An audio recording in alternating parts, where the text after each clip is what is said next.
this kid's a wizard or shit, so The crown eagle of Africa is the most powerful forest hunter in the world today. Its enormous talons have bone-crushing power.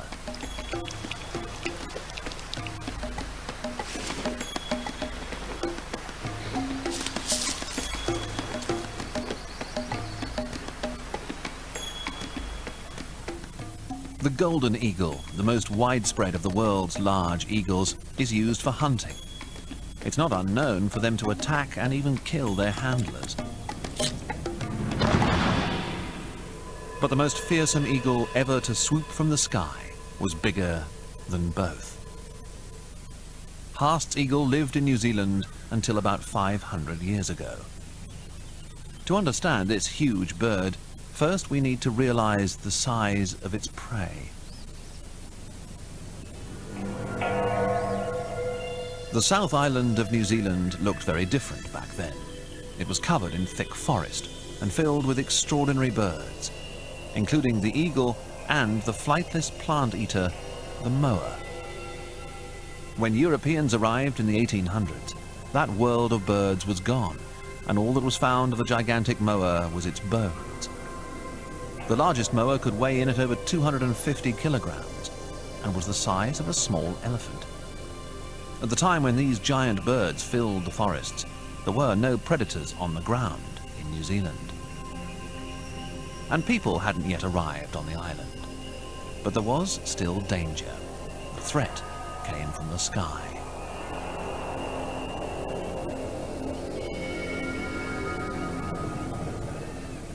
Haast's eagle, the largest eagle that has ever lived. It weighed almost 15 kilograms and had a wingspan of more than 2.5 meters. Man's arrival on New Zealand's South Island changed its landscape forever. With much of the habitat of Haast's eagle destroyed and its preferred prey, the flightless moa bird, in serious decline, times were lean for the mega predator. It would have been quite dangerous, I think, to have walked around in the forest because these eagles had a search image for large animals walking around on two legs.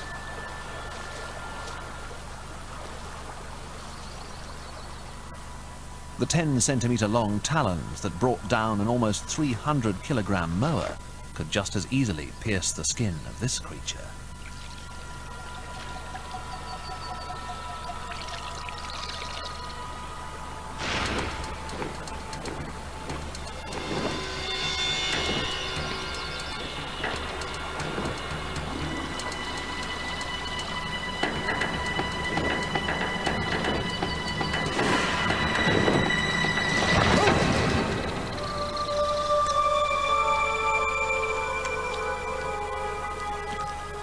Haast's eagle would soon disappear. The world had changed too much for it to survive. This bird was a perfectly functioning organism in an intact environment until about 750 years ago. Much like today's birds, pterosaurs ruled Earth's Mesozoic skies, adapting to many different habitats, while their dinosaur cousins roamed below. But these were no birds. Pterosaurs were flying reptiles, and some were as big as fighter jets. Pterosaurs means winged lizard in Greek, and they were the very first vertebrates on Earth to take to the skies. The most well-known pterosaur is the pterodactyl.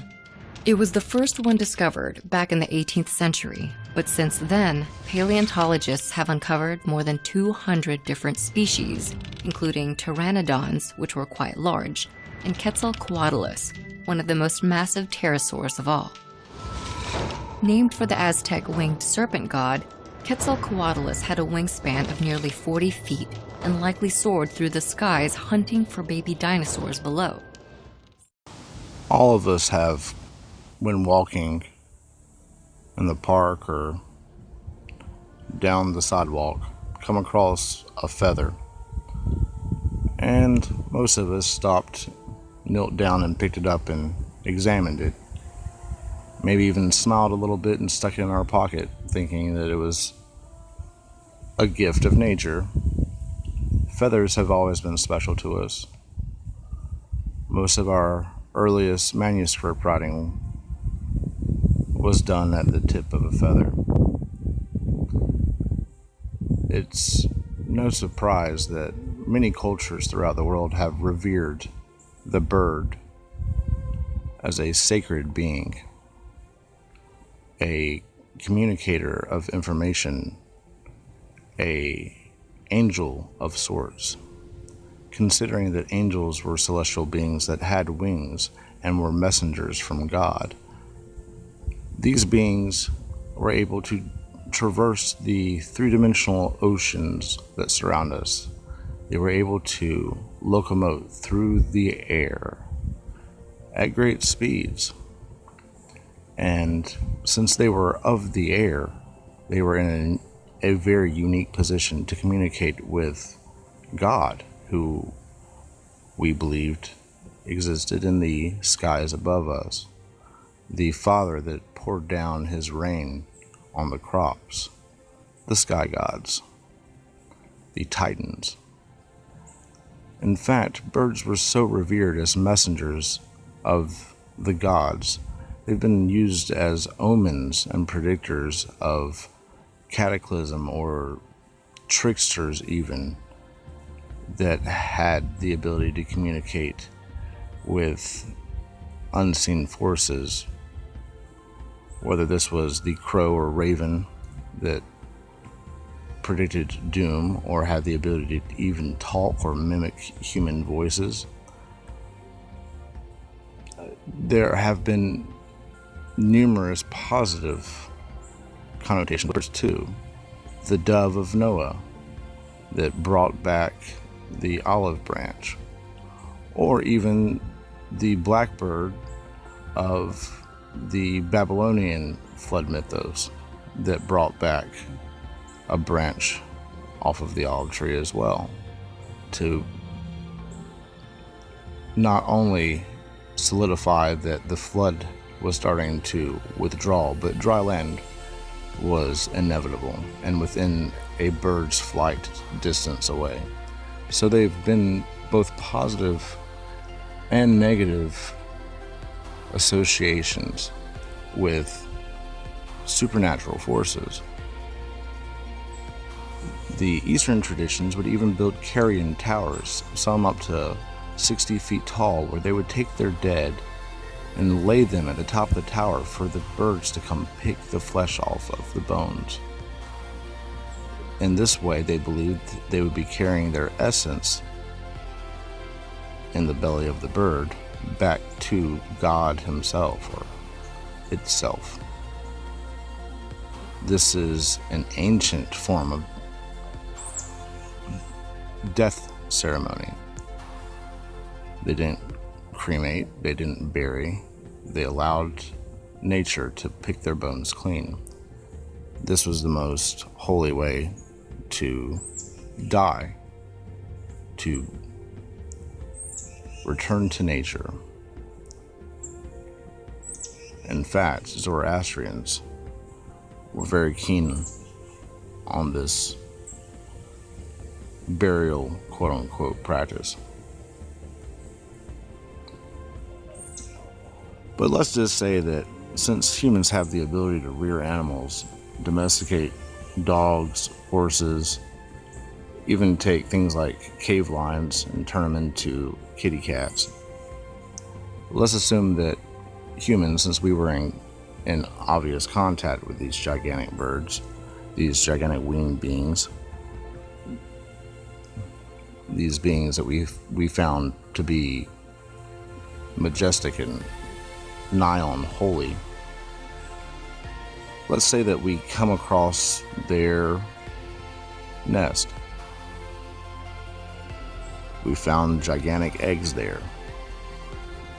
Whether these were species of eagle we're not familiar with that were larger than the Hast eagle, or vultures, or even the remnants of pterosaurs that survived the cataclysm 146 million years ago due to their ability to fly anywhere on the globe. It is said that they could traverse the entire Pacific Ocean without having to stop for rest.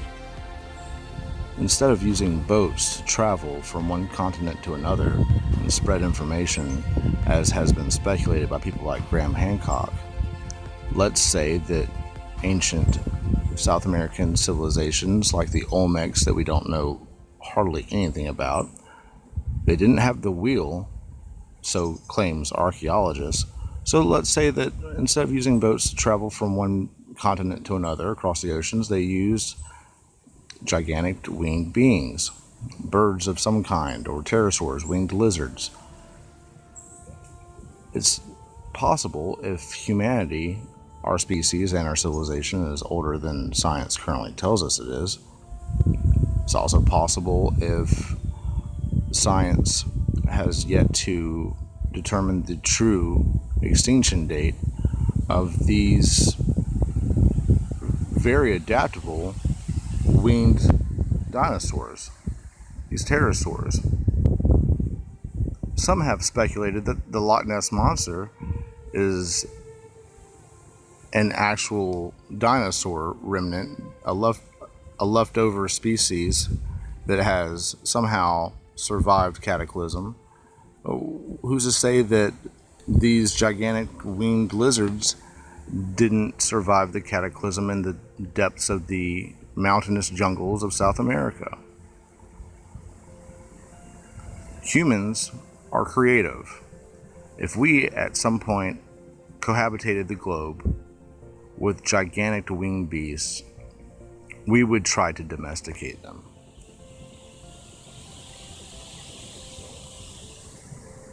In fact, the feathered serpent was the god of the same culture that built cities on top of mountains. Without knowledge of the wheel, there is no easy way to travel down that mountain, except flight. This would explain the Nazca lines and gigantic earth petroglyphs carved on the side of the planet itself that are only visible from altitude. The waving spaceman would be a perfect greeting for a culture that flew.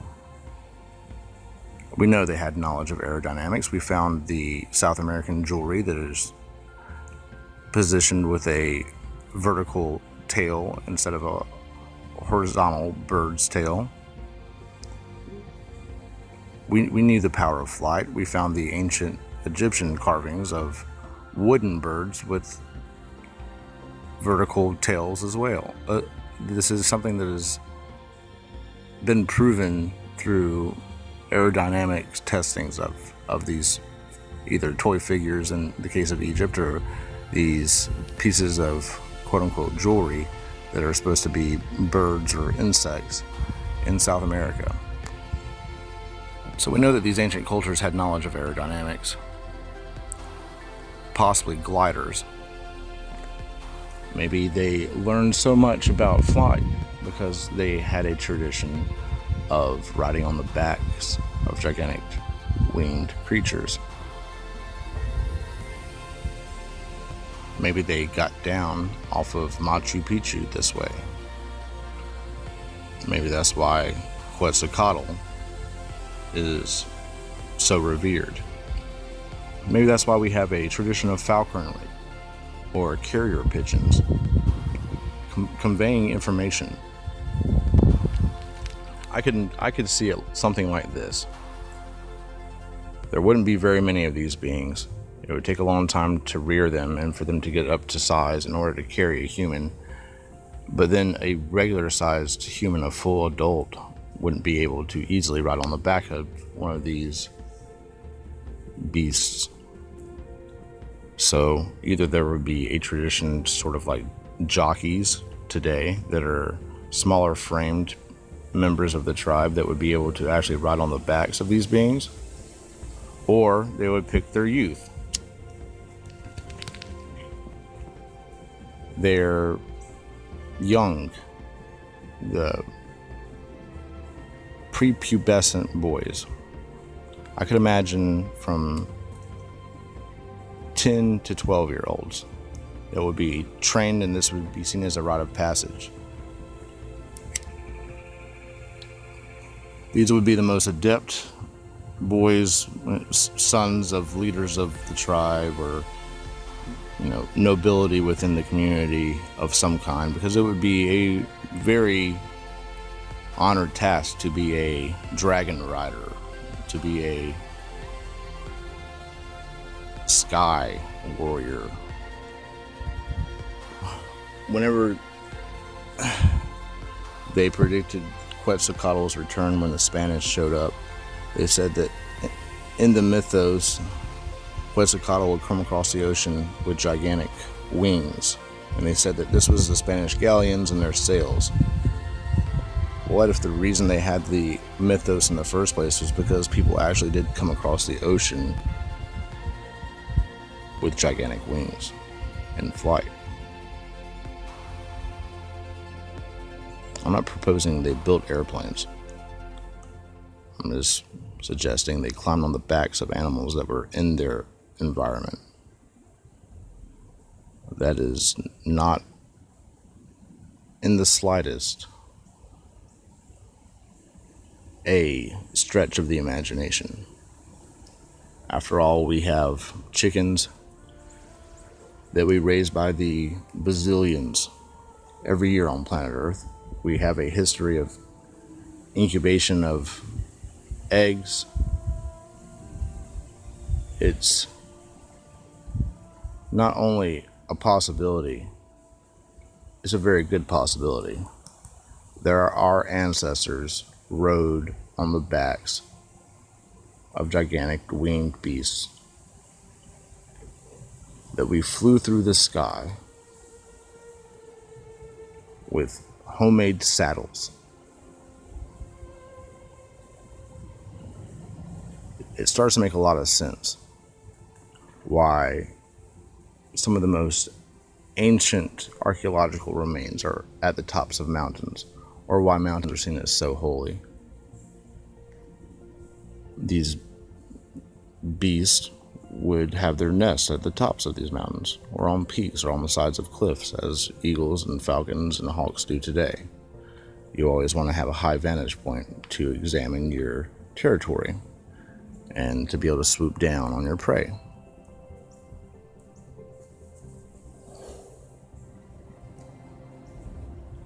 I speculate that birds have played an extremely important part in our history. I think that they are a source of information to us because, or seen as a symbol of a source of information to us, because they were able to help humanity regain civilization 10,800 years ago to 12,800 years ago, after the end of the Younger Dryas and the beginning of the Younger Dryas, when we had a huge earth cataclysm that was an extinction level event, killing most of the megafauna. This is my speculation. I have quite a bit of evidence to back this up, though. I would be very interested to hear what you think. So please, if you like this video, give it a thumbs up, share it with your friends, please comment. I've been thinking about this for quite a while. So please initiate some discussion on this. If you want, I can make a follow-up video. Thanks, guys.